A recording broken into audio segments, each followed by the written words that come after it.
Okay, so let's talk about telling stories. Think about the last really great story you heard. I bet it was about something that happened in the past, right? But here's the thing. Telling a story about yesterday isn't always as simple as it sounds. Getting the past tense right is a total art form.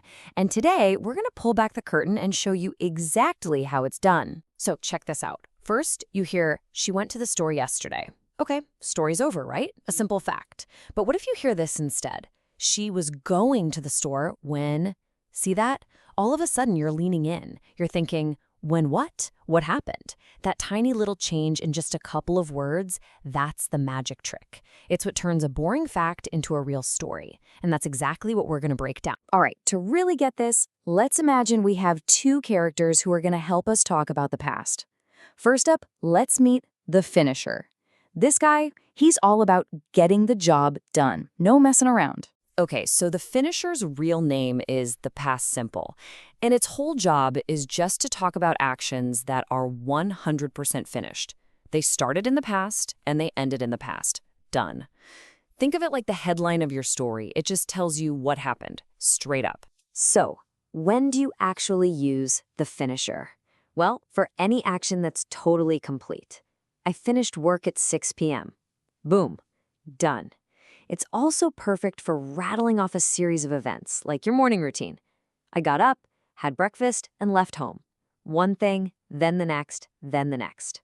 The key here for all of these is that the action is over.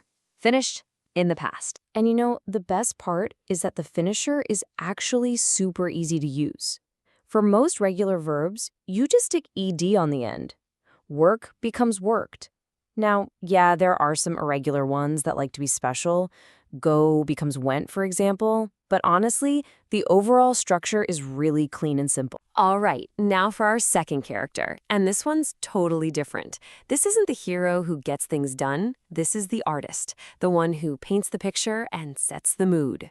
Let's meet the scene setter. So the scene setter, its official name is the past continuous. It doesn't care about what finished. It's all about what was happening at a certain time. It's what paints the background, gives you the context. It's literally the background music for your story. So you'd use the scene setter to talk about an action that was in progress at a specific time, like at 10 p.m. last night, I was sleeping. Or maybe you're describing two things happening at the same time. But you want to know its real superpower? It's setting the background for another action. It's the while I was cooking part of the story. And building this one is a piece of cake, really. The formula is just was or were, the past of the verb to be, plus your main verb with an ing at the end. Was working, were writing. Super straightforward. You totally got this. Okay, so let's recap. We've met our two storytellers, the finisher, who tells us what happened, and the scene setter, who paints the background. Now, on their own, they're great. But the real magic, the thing that makes a story pop, that's when they team up. Seriously, they're both useful tools by themselves, but the best stories, they happen when these two work together. When you take that background atmosphere and you drop a sudden, finished action right into the middle of it, that's when your story really comes alive. That's when things get interesting. Just listen to this sentence. I was watching TV when the phone rang. It's a perfect little story, isn't it? You can feel that rhythm.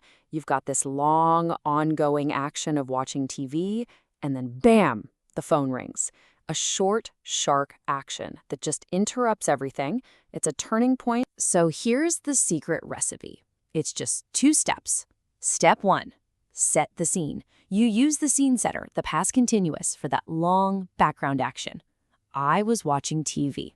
Step 2, add the action. You bring in the finisher, the past simple, for that short, interrupting action.